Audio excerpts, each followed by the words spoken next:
Hello and good afternoon and welcome to Talk of the Devil, the topical radio comedy panel show brought to you by the Lancaster University Comedy Institute. And we're now officially award-winning! Yay!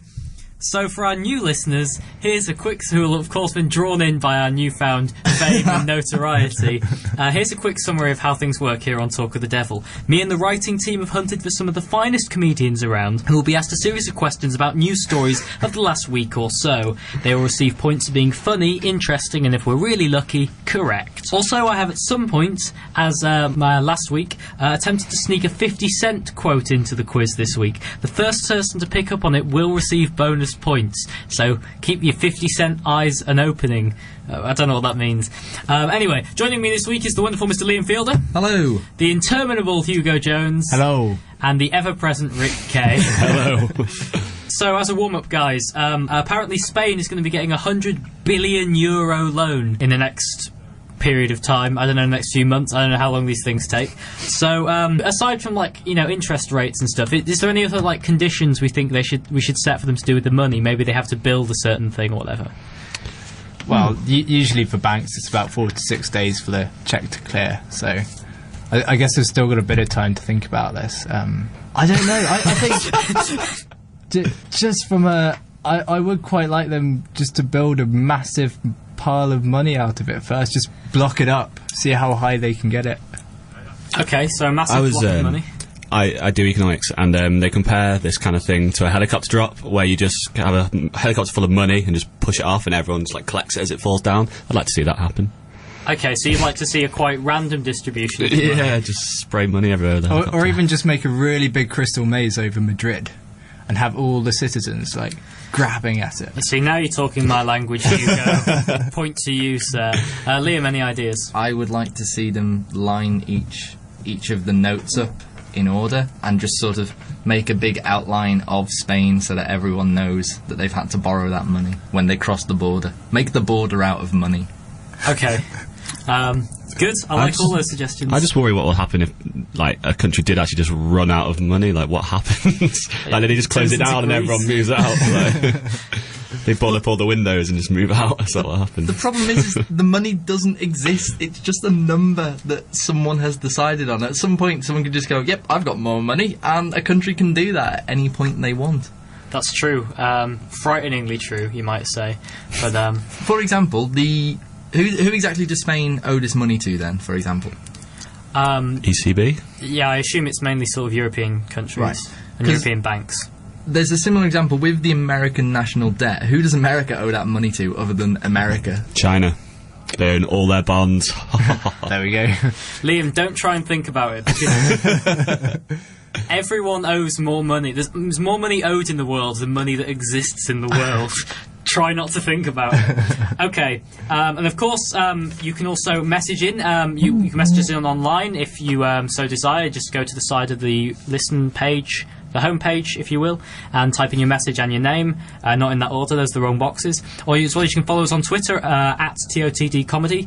And of course on Facebook. It's been reported this week that computer scientists have devised a system using Kinect sensors, the Xbox thing, to create a system that keeps track of where you put your keys amongst other things. So the question we'd like to ask our viewers this week is, if you could train your electronic appliances to do anything, what would it be and why? And as usual, I'll be awarding points to people who message in, and the best listener at the end will get some sort of verbal reward, possibly a rap duo between me and Hugo.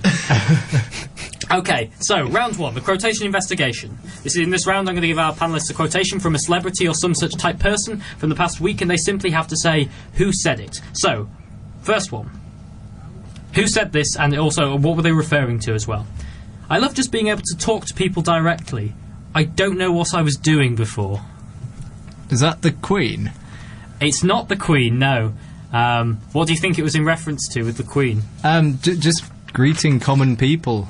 Perhaps she finally, started using the word I instead of one. I? Yeah. Oh, right, okay, as a pronoun. Yeah. Instead of the royal we. What's the quote again? I love just being able to talk to people directly. I don't know what I was doing before. I'm not sure if it's delivered that earnestly. Have they found something historical, and is it a quote from John Merrick's diary? No. No. That's nothing to do with it, Liam. It's considerably more. The person involved is considerably more modern, and some would probably say slightly more attractive, conventionally. Was it a man who was hypnotised to be a dog? And he was like, I just love being able to talk to people now. I don't know what I was doing. I was under coercion. I like your abstract thinking. It's someone who you'll know the name of. Is it David Hasselhoff? It's not David Hasselhoff. You did say they were more attractive. Marginally. I don't think David Hasselhoff is that attractive, and I think most people would agree with me. Charlie Sheen? It's not Charlie Sheen. That would be a bit old. It's a woman and she's British. I said the Queen. The Queen. Our producer Rachel's told me to dock points for mentioning Charlie Sheen, which is good. What? Boo, Rachel. Not winning. What? Okay, so she's female and British. She's been called the Queen of the Chavs. Oh, Jordan, Katie Price. It's not Katie Price, no. Cheryl Cole. It's Cheryl Cole. Oh, no. And can you guess what she was referring to when she said it? Something like to do with one of the rubbish shows she's been on or something like that. Well, of course, we don't place a value judgment on the work of Cheryl Cole on this programme, Rick. No, it's not a television programme. Is it just her failing career? She's like a multi-millionaire heiress, like heiress, not an heiress of anything. But, not directly, no, but arguably yes. It's actually in reference to Twitter. She's saying how she loves to talk to people directly. While performing at the Queen's Jubilee concert on Monday, she revealed she had to rein in her pal and manager will.i.am's Twitter obsession on stage at Buckingham Palace. She said, "He had the phone out at the stage. I had to warn him, put that phone away right now before I kill you." So does Cheryl Cole have Twitter?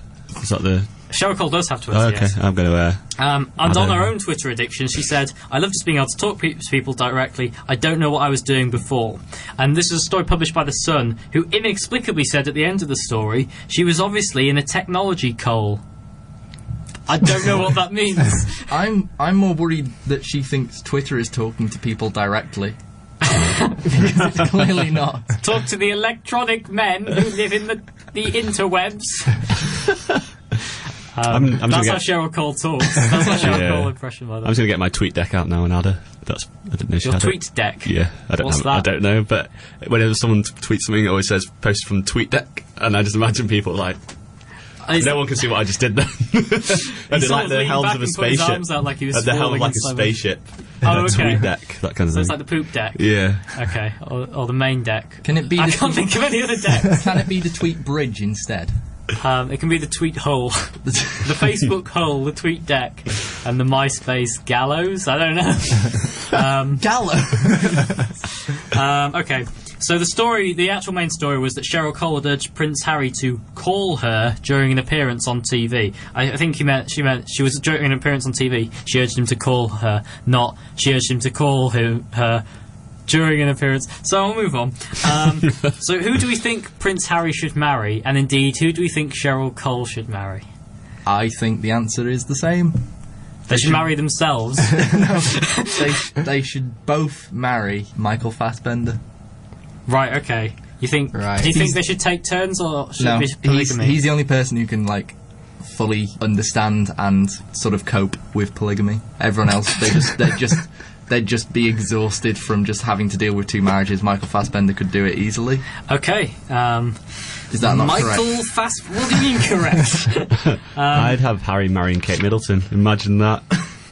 But I just think the controversy would be incredible. Or maybe Camilla Parker Bowles. That'd be even Camilla Parker Bowles marry Kate Middleton. That would really stir up the age gap. Gosh.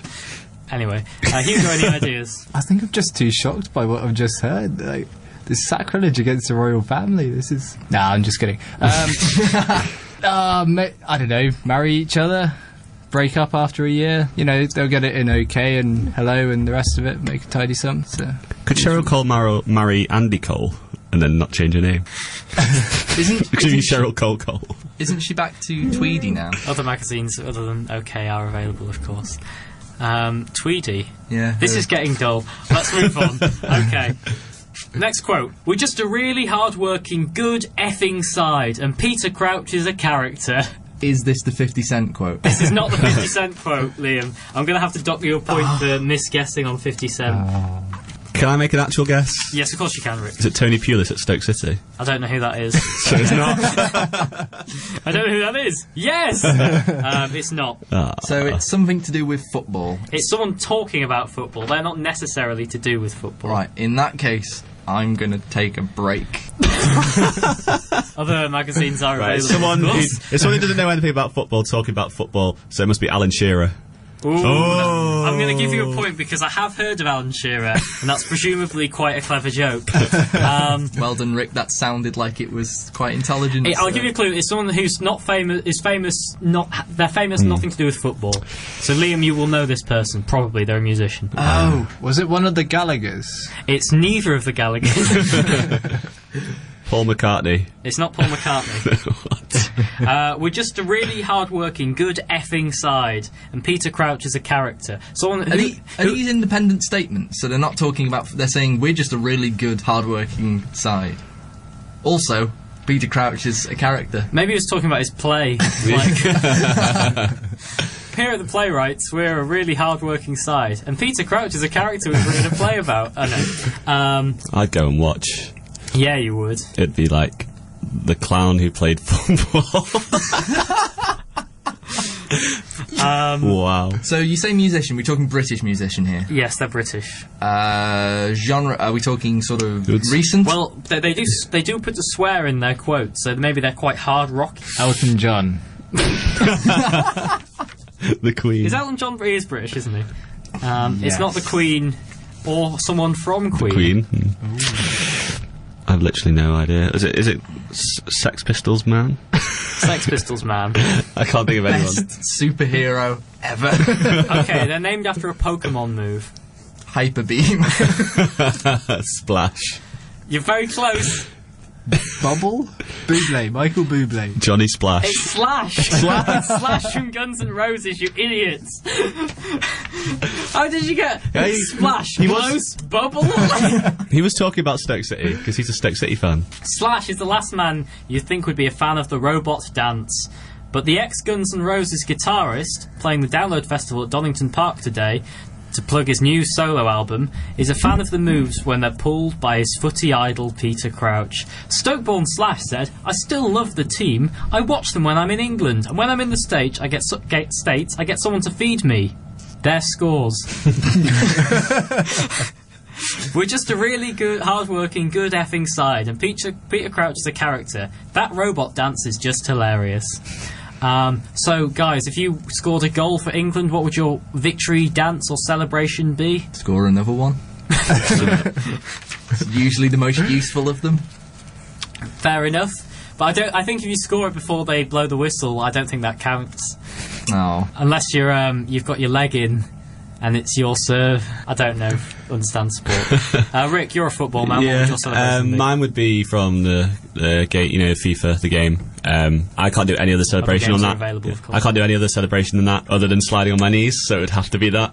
I it press all simple. the buttons and he just slides on his knees no matter what. Okay, so Rick, that's in an great. ideal world where, say, you could run over to the crowd, get a jetpack and write your name in skywriting, what would you go for? Have I stolen your idea, Hugo? A little bit. No, my real ideal one would be just to run in the stands. That'd be just great. It'd just be like, that'd be Fat people. Hugo? I think it would just have to be down a bottle of wine.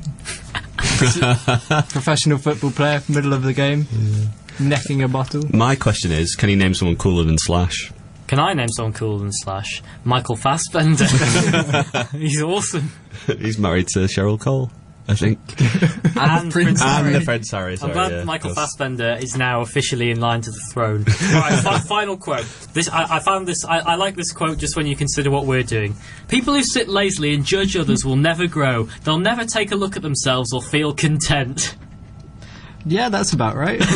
That sounds like my tutor. I need a name, Rick. Is this not our latest review? No, not for this show. This award-winning show. No. Wow. Well, what's been going on in the last week or so? There was E3. It's nothing to do with E3. There- Oh, okay. Something. The torch, the Olympic torch. It's nothing to do with the Olympic torch. Oh. Think. Oh. Big news story. Oh, of course, the Jubilee. It's to do with the Jubilee, but it's not Is it- actually a criticism of the Queen. Is it a criticism of people who just celebrate the Jubilee without being royalists? If anything, it's a criticism of the opposite. People who celebrate the Queen and are royalists? Or people who don't celebrate the Queen, rather, and are royalists? Okay, well, did anyone watch the coverage? It's a criticism specifically of the coverage involved. No. Yes, what happened is the coverage has been criticised because it was boring. Very good, very good. Can you give me a specific example of something ridiculous that they were talking about? There was something that was picked up on. The Queen? It was the Queen, but Well, the BBC for example, 2 hours before an event even started, they were just sort of standing around talking about the weather. there was the weather. Also, But come on, ITV did coverage. Other coverages were available. But there was a specific instance we're talking about. This was on the BBC coverage. They were talking about a sick bag with the Queen's face on. It was a Jubilee sick bag. Do you know? It was the person who was doing the coverage said it. Can anyone remember who was doing the BBC coverage? wasn't watching. I was having too much fun doing other things, like having a life. Terry Wogan. It wasn't Terry Wogan. Who's the guy who's taking over Terry Wogan in Eurovision? Graham Norton? Graham Norton. They're not Irish. Well, that rules out quite a large chunk of the population. So, how about... Was it Andrew Marr? It's not. I'll tell I you would who have it was. loved to watch Andrew Marr do the Jubilee coverage, Why? because it would have been slightly more entertaining than boring. Well, I'll tell you, it was Fern Cotton. Does that not excite you? It does a little bit, because Fern Cotton is... She's the presenter who our generation has sort of grown up with. Well, it's worrying to yeah, but realise... some people grew up with Thatcher. It doesn't mean anything. But it's worrying to realise that she's gone from children's television to Radio 1 to Jubilee coverage. Is that the natural progression of a presenter? Yeah, and next she'll be doing Newsnight. I'm a staunch God Holly have Willoughby mercy. fan, so You're a staunch Holly Willoughby So, fan, but they're you know, mates, aren't they? Fern They're Cotton. not rivals. I've made them rivals. In my mind, they're rivals. Do they have pillow fights in your mind as well, Sean? They do now. Yeah. Yeah, they do. Moving on from casual sexism. Fern Cotton has hit back at criticism of her part in BBC coverage of the Queen's Diamond Jubilee. Her tweets come after the Beeb received 2,400 complaints from the public about the live broadcasts, in particular of the River pageant, and a sequence on Tuesday which saw Cotton and singer Paloma Faith discussing a Jubilee sick bag. The irony there, not lost on me. We've already said Andrew Marr. Who do you think should have done the Jubilee coverage? Who would have been a good, exciting choice if people objected to Fern Cotton? William Shatner. Definitely, definitely. Keep talking, Hugo. 6 hours of the Shatner, maybe with interspersed by his music. And now I'd like to do a song for Her Royal Highness. God save our Queen. I'd like to see the Queen do it, just like, a director's commentary of the whole thing. I was going to say either the Queen or Prince Charles. Just a completely objective opinion of Prince Charles. Just, oh yes, this again. Well, I'm not going to get one of these, am I? Don't say it. Too close to it. Right, okay. So, that's the end of round one. I'm looking at the scores. There's a tie at the lead and Liam's lagging behind. So, round two, I'm going to ask our contestants to think about something. What I want them to think is this. US media giant Walt Disney, other media giants are available, has said it will ban junk food ads on its TV, radio and online programmes. What should we do to help children get less obese? We've had a few messages in. What have we got? We have from the Bluefin Tuna, we've got Cheryl Cole should marry your unborn child. That's nice. From Smelly Welly, we've got Noel is God and Liam is a gay. And from... Holy Vagina of Santa Monica, we've got You're Less Funny Than Michael McIntyre. That's us maybe, but Michael McIntyre didn't win the Bailrig FM award for the best show concept, so I think we're laughing at the end. Moving on, so round two. Guys, what ideas did you have to help kids fight obesity? I have one, but it's a little bit extreme. Hit me. Alright, so you identify a danger zone where someone's going to soon be obese, say more than slightly overweight. And you say to them, here's a salad. And if they say, I don't want to eat that, you say, well, instead of a salad, how about we cut off your leg and you eat that? And they're the only two options. Good. So, Hugo, do you have any ideas? Oh, diet pills. Obviously, surely. You know, they work for everyone else. Just diet pills and stomach clamps. But diet pills are an appetite suppressant and they're really bad for you. That's fine. It'll keep them thin. That's the main thing, fighting obesity. Good, nice and morbid. Morbidly obese, you might say. And Rick, have you got any ideas? Mine is, because we're appealing to kids, what's the one thing you do to stop a kid from doing something? That's teach it to them. So I'd have fast food classes, we teach them about all the intricacies, not even like the bad things about them, just about them. And then I'd be like, oh, fast food, I'm sick of that. Bingo, bingo, I'm going to bango, give the bongo. points to Rick. I think that's the best idea there. I actually have a really good idea now, if you really want to get Go kids on then, against Liam. it, which is you introduce a new comic book villain called Obesity, so that kids just hate him. Yeah, but like villains are cool. Like no one wants to be Superman. Make a Everyone wants to really be... bad villain. No, I'm not buying it. Oh. Round 3. Funny because it's true. In this round, I'm going to give our contestants 3 news stories, one of which is real, the other 2 are completely made up. You couldn't make it up, except I have. So, they simply have to guess the real one amidst my 2 lies. So, world's most patient burglar. A man has been arrested for an attempted burglary, 7 years in the making. The 53-year-old told courts how he made a copy of the door key for the house, located in South London, back in 2005, whilst posing as a gas man. His eventual robbery attempt would have involved stealing £5,000 worth of belongings. When questioned about the 7-year gap, the ageing thief stated that there never was a good time to do the job. He pleaded guilty at his trial. What do you think of that, guys?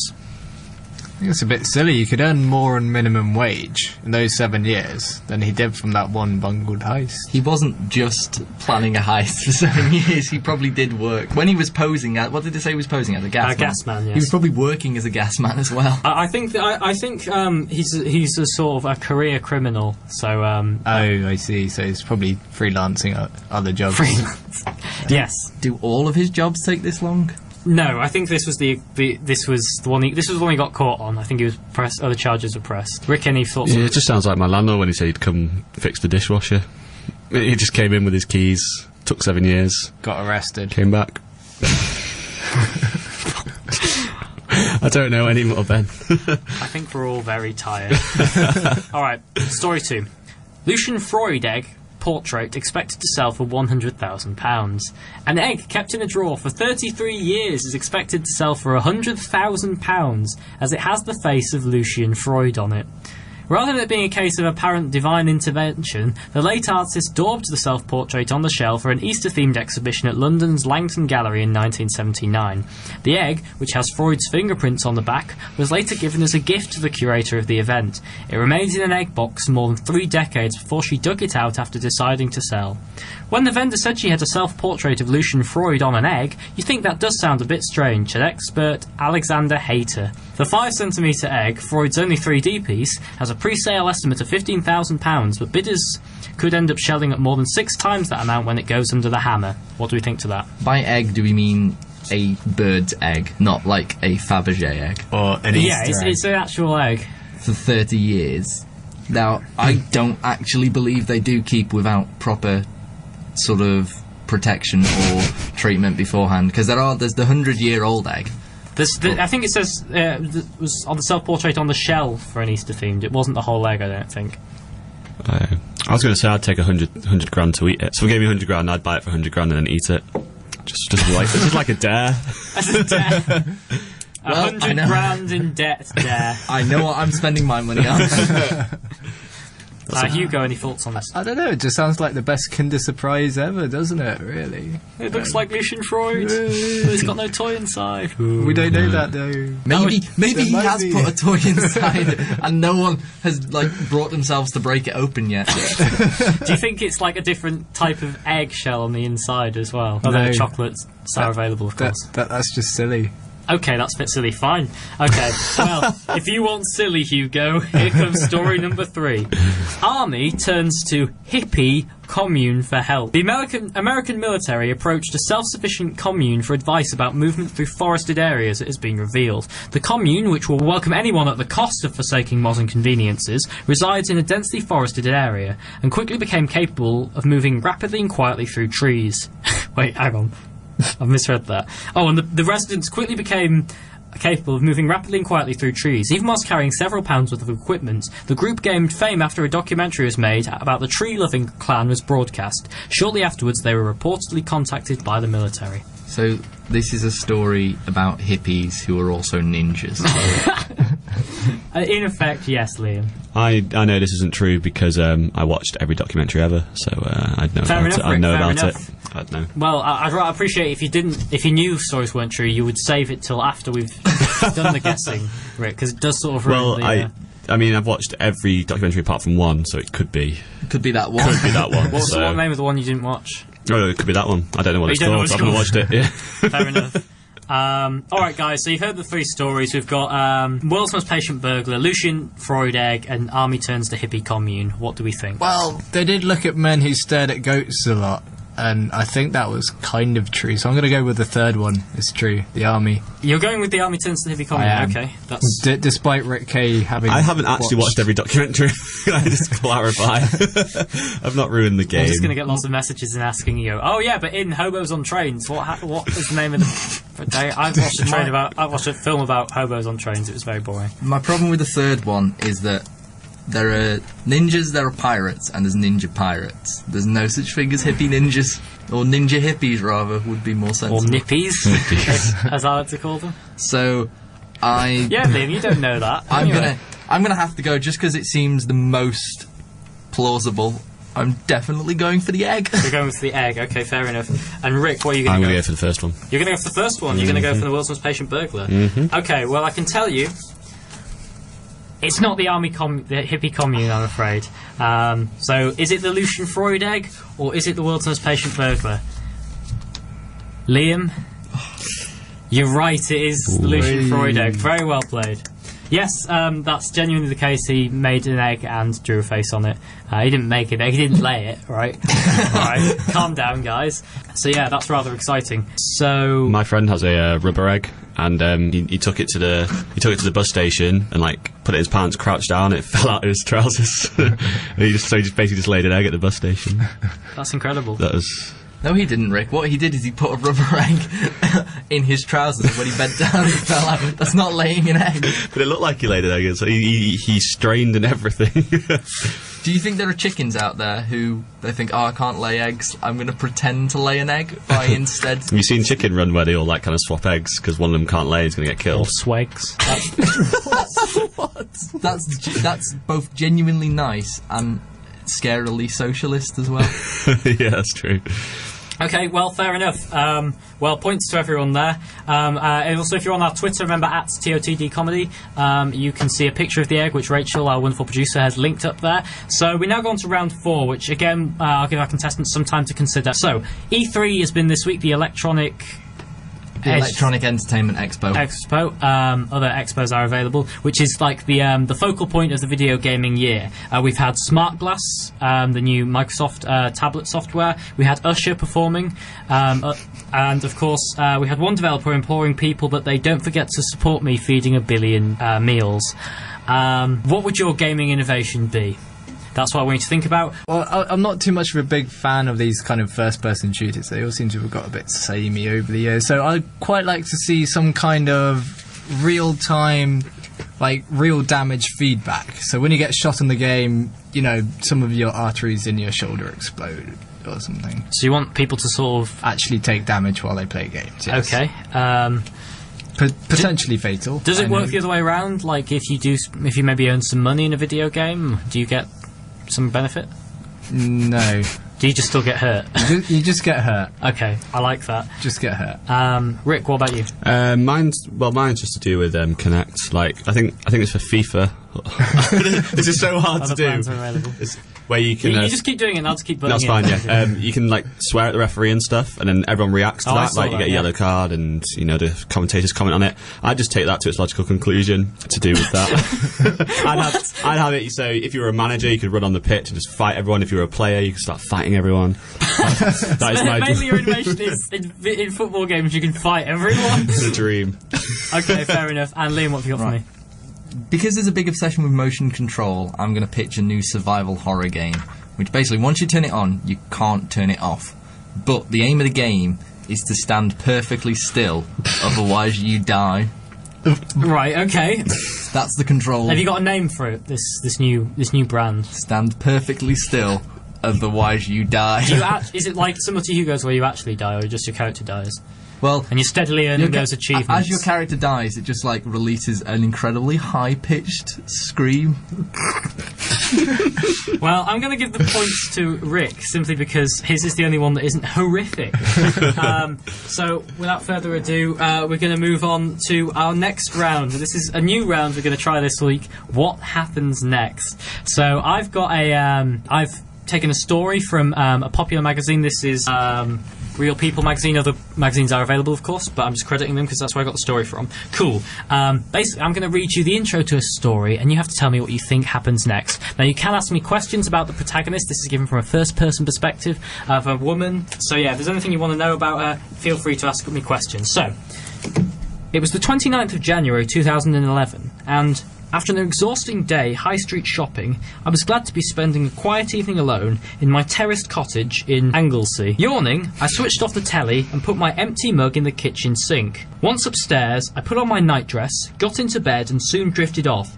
But about 2 a.m, a noise jolted me.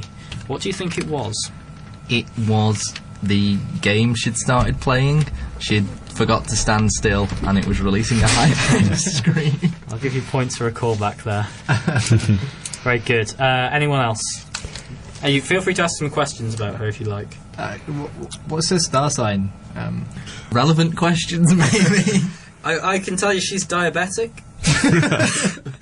Oh, was it? That's She between the lived 12th of June. in Spain for 6 years. Lived in Spain. Was it?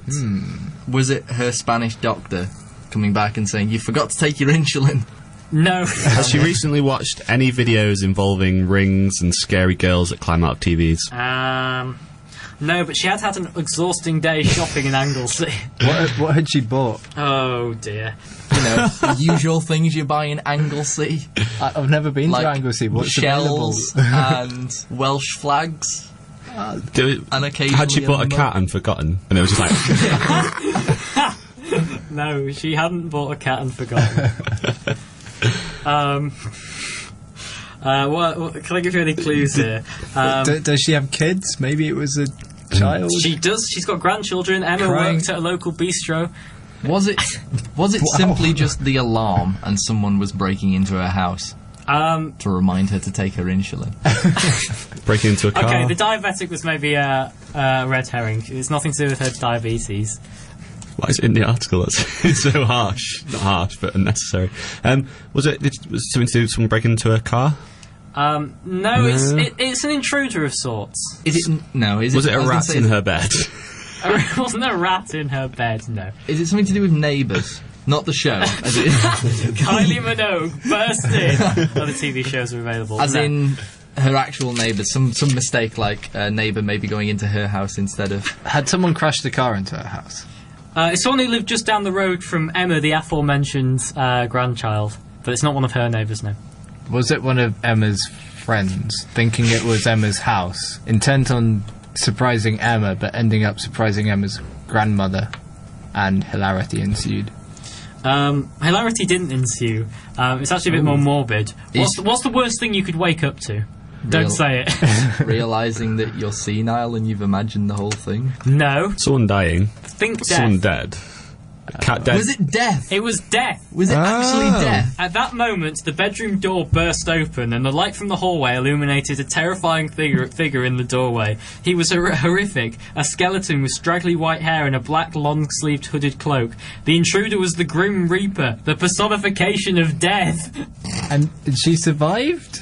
Well, it turns out he dragged her out, and she grabbed his mask. And where is this?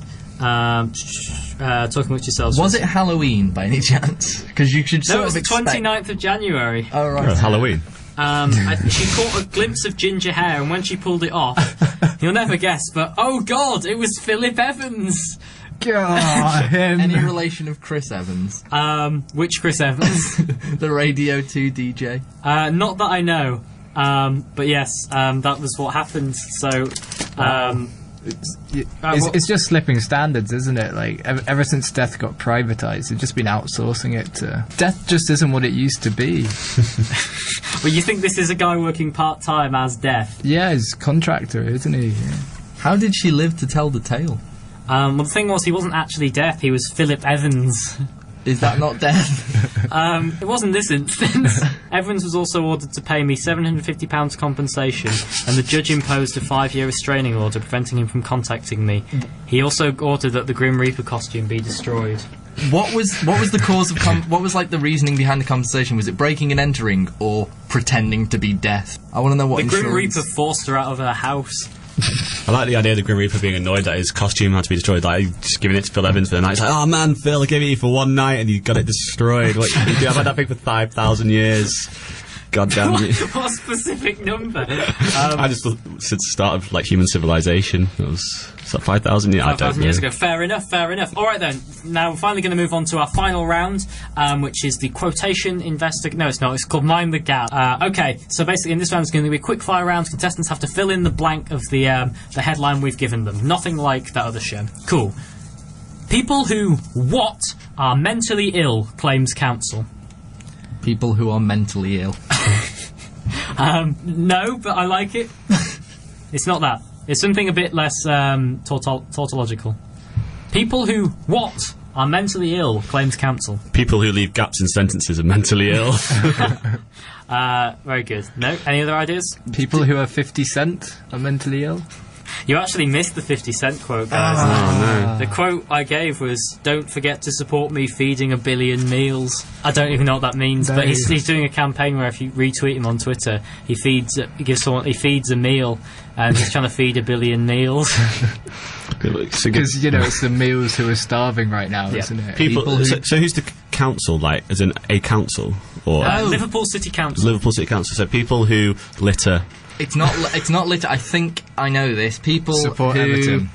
It's a public nuisance. It's not dog walking. It's Cat like walking. feeding birds and stuff. Bird walking. It's like feeding pigeons or feeding ducks. I'll give you that. People who feed pigeons are mentally ill, claims council. Very good, Liam.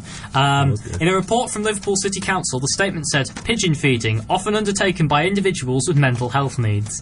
The statement was part of the council's Street Activity Management Plan, or SAMP, as I'm going to call it, and has enraged members of the mental health charity Mind. The council based the report on a survey taken several years ago, but was unable to provide a copy to back up the claim.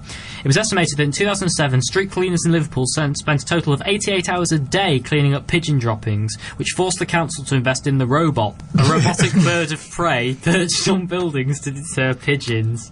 So are they claiming, this is correlation causation here, are they claiming that people who are mentally ill happen to feed pigeons, or are they claiming that people who feed pigeons must be mentally ill? Wait, say that again. In terms of correlation causation. I'll read the quote that explains it. It is found it would be inappropriate to prosecute many of the people involved because they had mental health issues. This, of course, is not to say that everybody who feeds pigeons falls into that category. What we try and do is educate people about the harmful effects feeding pigeons can have.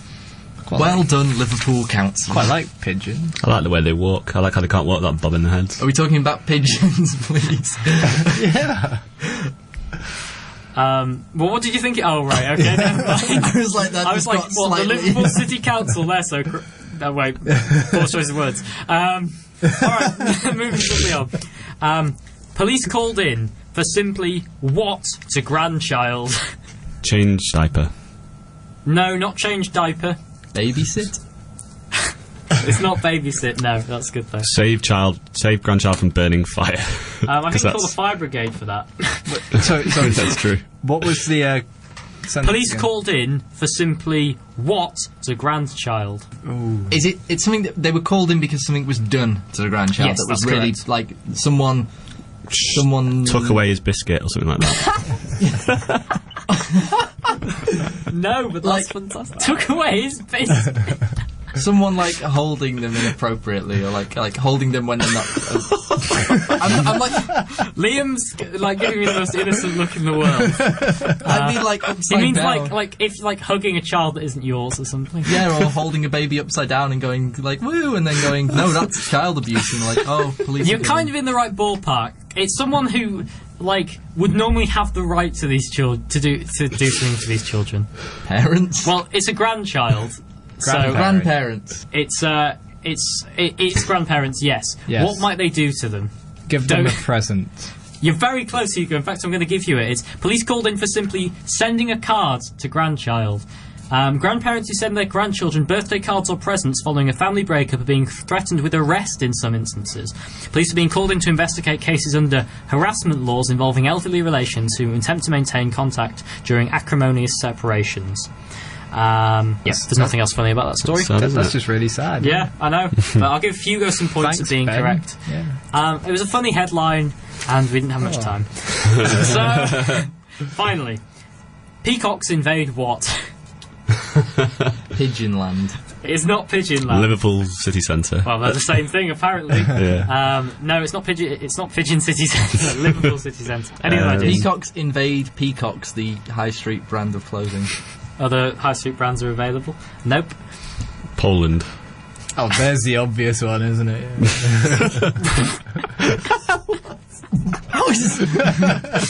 Come on, guys. What peacocks invade? Personal space. Farms. Lancaster University campus. I'm going to give you it, Sean. It's Lancashire Sean. Village. Where's Why do I keep calling you Sean? Sean? I'm going to give you it, Rick. Yes, peacocks invade Lancashire Village. Forget dive-bombing seagulls. There's a new menace stalking the streets. Peacocks. An ostentation of more than a dozen peacocks and peahens, I'm assuming that's the collective noun, I don't know, has invaded banks. Like, near Southend. Obviously, they haven't invaded numerous banks. Devouring fruit and vegetables in people's gardens, devastating flower beds, and leaving droppings on cars and driveways. Villagers are at a loss to explain where the colourful birds have come from, and their mysterious arrival follows a recent plague of feral chickens, which are driven out after months of running wild on the estate. Wait, hang on. Peacocks are not like an excessively wild animal. Someone generally owns grounds which has peacocks on. So clearly someone has gone, they've spent a few years breeding peacocks and went, this is my plan coming to fruition. I'm going to unleash the peacocks and cause chaos. Would you like to hear a report? It's quote from someone. Oh, Yes. go on then. Gino Hanlon, 71, told the Daily Mail, other papers are available, she didn't tell them that, they're absolutely beautiful, but they're a damn nuisance. They make the most horrendous noise all through the night. She said she often tries to chase the birds with a feather duster or her husband's walking stick, but they don't seem frightened at all. Has she tried tying the feather duster to the end of the walking stick? That's slightly more frightening. I'll be honest, Liam, I wasn't on the scene to ask. But you're chasing a peacock with a feather duster, which probably looks like the plumage of a peacock anyway. So it's just like, I think that's quite threatening. Another You're going- peacock. You're basically saying, if you don't leave, this will become... It's like taunting someone with a skull.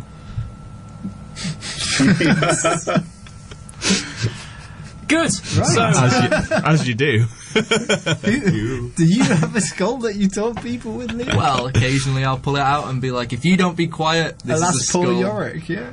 No? I'll start quoting Shakespeare at you. you'll start quoting Shakespeare at me. Such as what? Alas, poor Yorick, I knew him, Horatio. A man of infinite jest. Shall I continue? Well, save that, because we're going to have a desperate plea for points, so I'll give you all one last chance to try and beg me for some points. The theme this week is going to be birds of prey. So if you can link that in, maybe a poem or a rap, or just an eloquent gift of speech, I would very much appreciate that. We'll start with Liam, because he looks the most ready. Liam, what have you got for us? Okay, I've got a nice little limerick for you about birds of prey. Oh, lovely. I have, Fred was a bird of prey, who thought himself rather gay. He ravaged the voles, the stoats and the moles, and then he choked and died because he didn't chew properly and a previous case of indigestion was causing him distracting problems. Lovely. I'll give you a couple of points there. I wonder what our producer's made of that. So, Hugo, what have you got for us? Okay. All I want is more points. That's all Osprey for every day. You can have one for that. That's terrible. And Rick, Mine's actually limerick as well. It's there was once a bird of prey who flew around in the month of May. He flew to the ground, but nothing was found. That's the summary of his day. I find that quite romantic in a way, although I'm going to give an extra point to Liam because I felt his was the best. Yes. So, in which case, the final scores are as follows. In last place, Mr. Hugo Jones on 21 points. Feel free to clap. I've got paper in my hand, so I can't. In second place, it's Mr. Liam Fielder on 27 points. And just nudging ahead on 28 points is the winner of this week, Mr. Rick Kay. Yay! Fantastic.